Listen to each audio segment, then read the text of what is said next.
আমরা জানি আপনার নির্বাচনী আসন হচ্ছে ব্রাহ্মণবাড়িয়া 6, মানে বাঞ্ছারামপুর। আগামী নির্বাচন যেহেতু ঘোষণা হয়েছে, আমরা বিশ্বাস করি ফেব্রুয়ারির প্রথম সপ্তাহে নির্বাচন হবে, তফসিল ঘোষণা ডিসেম্বরে। তো আপনার এলাকাতে আপনি তো বিএনপির একজন নেতা, এখানে আরো বিভিন্ন নেতা থাকতে পারে, আছেনও। তো এই বিষয়ে যদি আপনাকে বিএনপির নির্বাচনের বিষয়ে ব্রাহ্মণবাড়িয়ার আসনের যে জনগণ আছে আপনার, তাদের বিষয়ে আপনি কি বলবেন? আমার ব্রাহ্মণবাড়িয়া একটা সাংস্কৃতিক, ব্যবসা, অর্থনীতি, মুক্তিযুদ্ধের চেতনায় এবং কৃষিতে সকল অঙ্গনে, প্রশাসনে ব্রাহ্মণবাড়িয়া জেলা সমৃদ্ধ, আপনি জানেন। সেই জেলার বাঞ্ছারামপুর উপজেলা নানান কারণে সমৃদ্ধ, কৃষিতে, অর্থনীতিতে, ব্যবসায়, প্রশাসনে, শিক্ষায়, মুক্তিযুদ্ধের চেতনায়, সকল অঙ্গনে, সংস্কৃতিতে বাঞ্ছারামপুর বাংলাদেশের পরপর উপজেলার চেয়ে একটু ব্যতিক্রম এগিয়ে আছে। আমার বাঞ্ছারামপুর উপজেলার জনগণ অত্যন্ত সচেতন। তারা সবসময় যা সত্য, যা ন্যায়, যা যোগ্য সেটাকে বেছে নেয়। আগামী নির্বাচনে আমি বাঞ্ছারামপুরে, আমি ছাত্র জীবন থেকে আমি বাঞ্ছারামপুরে যোগাযোগ, আমি সেখান থেকে বেড়ে উঠেছি এবং আমি সেখান থেকে আমার স্কুল জীবন পেরিয়ে তারপরে আমি ঢাকাতে, তারপরে ঢাকা ভার্সিটিতে। আমার বাঞ্ছারামপুরের সাথে আমার নিয়মিত যোগাযোগ আছে এবং বাঞ্ছারামপুরের জনগণের সাথে নানানভাবে আমার যোগাযোগ আছে। আমি কারোর মৃত্যুতে, কারোর বিয়েতে, কোনো অনুষ্ঠানে, ক্রিয়া অনুষ্ঠানে, শিক্ষা প্রতিষ্ঠানে, সকল অঙ্গনে আমার নিয়মিত যাতায়াত আছে। এবং এমনকি ফ্যাসিবাদ বিরোধী আন্দোলনের সময় অনেক রিস্ক নিয়ে আমাদের কেন্দ্রীয় কর্মসূচিগুলো আমি বাঞ্ছারামপুরে পালন করতে গিয়েছি। সেখানে বাধাপ্রাপ্ত হয়েছি, সেটাও সত্য, তারপরে গিয়েছি।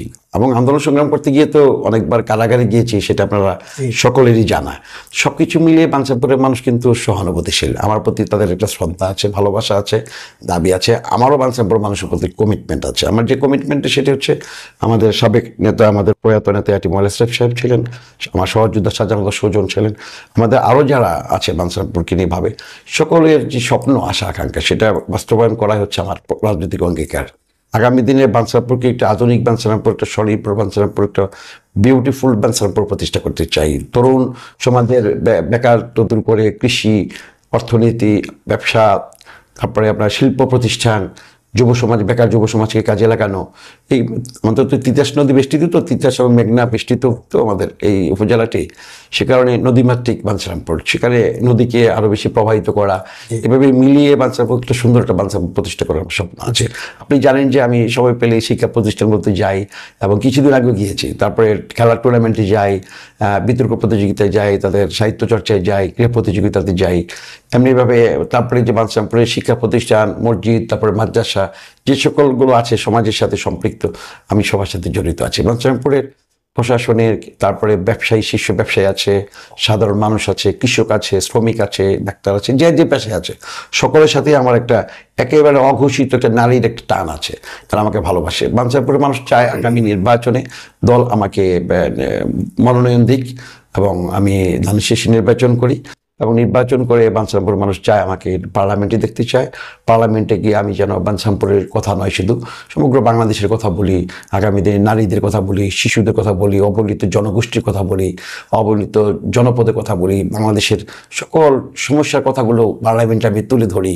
এটা বাঞ্ছারামপুরের এই জনগণ চায় এবং বিশ্বাস করে। মনোনয়ন পাওয়ার ব্যাপারে আপনি কতটা আশাবাদী?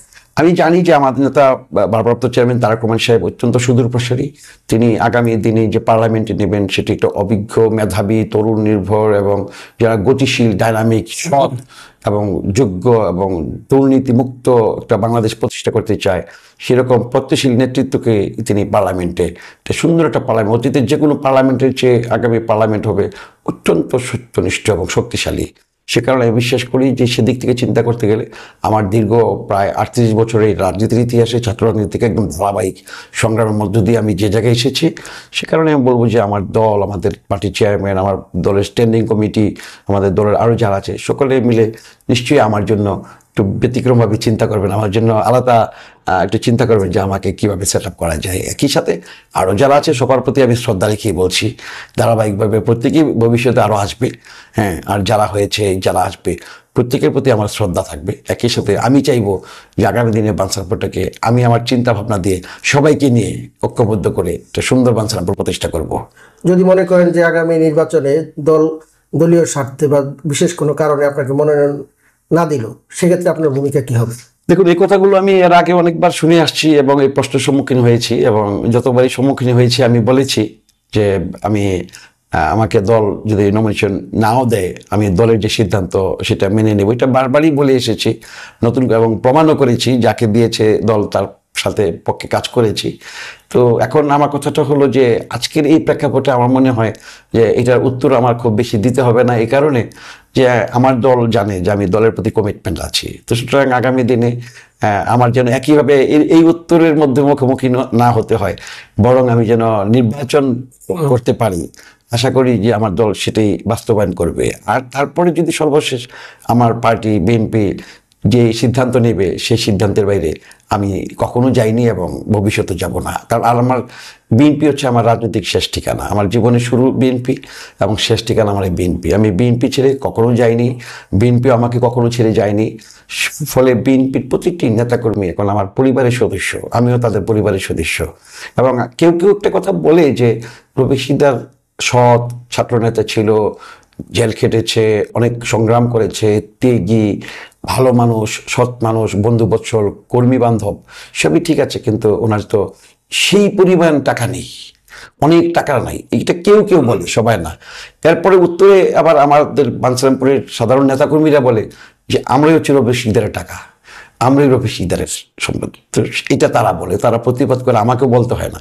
তা আমি বিশ্বাস করি যে বাঞ্ছারামপুরের প্রতিটি ঘর আমার রাজনৈতিক ঘর, আমার প্রতিটি নেতাই আমার নেতাকর্মী, আমার পরিবারের সদস্য।